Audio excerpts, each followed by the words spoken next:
നേരത്തെ പറഞ്ഞേ. ആ നമുക്ക് മടിക്ക് പോകുമ്പോൾ തറക്കി വെക്കാം.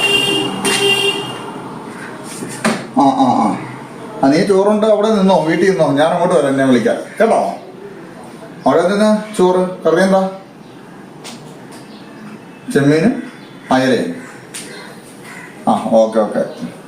എനിക്ക് വേണ്ട, എൻ്റെ ഭാര്യ എനിക്ക് നല്ല ചോറും കറിയൊക്കെ വെച്ചിട്ടുണ്ട് കേട്ടാ. ശരി, അപ്പോൾ എന്നിട്ട് നിന്നോ, ഞാൻ അങ്ങോട്ട് വരാം.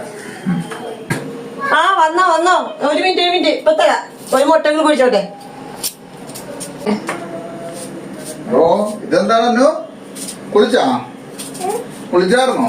ഇല്ല. എന്തായി, വെച്ചില്ലേ? വെച്ച് കഴിഞ്ഞു. മുട്ട എടുക്കുക. മുട്ട ചൂടോടെ ഉണ്ടാക്കിയ ടേസ്റ്റ്. പയ്യ ധൃതി കണ്ട. ഇതെന്താണ്? എരിശ്ശേരി. ഓ, എരിശ്ശേരി ഉണ്ടാ. അടിപൊളി.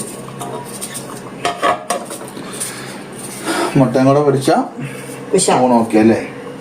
അച്ചാറിട്ടില്ല. അച്ചാറിടണോ? എന്താ അച്ചാറാ? അല്ല, നിന്റെ അച്ചാറിടണോ? നമുക്ക് കുളിക്ക് പോയതുകൊണ്ടേ. ഈ അച്ചാറ് മാങ്ങാച്ചാറും ഉണ്ട്.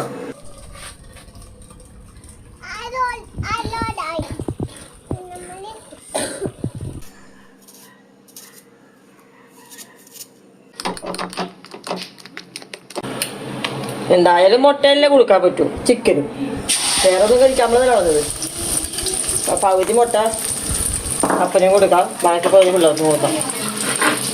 മുട്ടേൻ്റെ മുട്ട ഇതാണ് പറഞ്ഞത്. അയാളടുത്ത് കുറച്ച് തിന്നോന്ന്. അപ്പം ഈ വാഴ പഠിച്ചിട്ട് തിന്നു കഴിഞ്ഞാൽ അവസാനം പച്ചപ്പൊടി ഇല്ലാത്ത അവസ്ഥ വരും. കേട്ടോ ആവും. ഇപ്പൊ അമ്മ മാമ കൊണ്ട് കേട്ടാ. മാമം ചോറ്, മുട്ട, എരിശ്ശേരി. നല്ല മഴ അണ്ട് കയറി കിടന്നോട്ടോ. അമ്മയോടൊപ്പം കയറി കിടന്ന് കെട്ടിപ്പിടിച്ച് കിടന്നു കേട്ടോ. അപ്പൊ ജോലി ഇട്ട് വേണ്ട. ഇന്ന് വൈകിട്ടെന്താ വേണ്ടേ? വൈകിട്ടെന്താ മേടിക്കണ്ടേ? ബിരിയാണിയാ? ബിരിയാണി മതിയോ? ആർക്കെന്നെ കുട്ടിക്കാ? ആണോ? ബിരിയാണി അല്ല വേറെ ഒന്നും കഴിക്കൂല? ചോറ് കഴിക്കൂല കൊച്ച്? കഴിക്കൂല.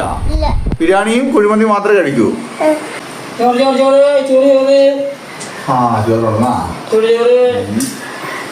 ശരി, ഉപ്പും മുട്ടയും. എന്നാ വാ, കുളിക്കാൻ പോണോ? മുട്ട ഉപ്പ് കുറച്ച് മതി, പ്രഷറുള്ളതാ. എന്തോ അതൊക്കെ കുടിച്ചിട്ടാ? ഹലോ,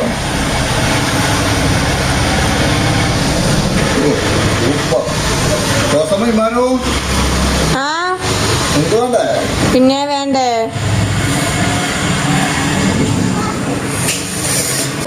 വാങ്ങിട്ട് വാ കഴിക്ക്, വാങ്ങിട്ട്.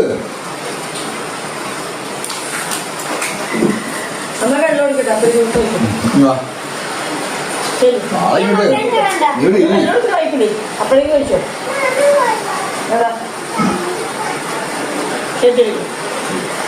നിങ്ങൾ കഴിച്ചിട്ട് മതി. മുട്ടയുണ്ടോ അവിടെ? നിങ്ങളാ കൊണ്ടുപോയി അപ്പൻ്റെ മൊത്തം മൊത്തം എപ്പോഴും ഞാൻ അപ്പൻ്റെ കഴിച്ചേ. ചൂടാവും.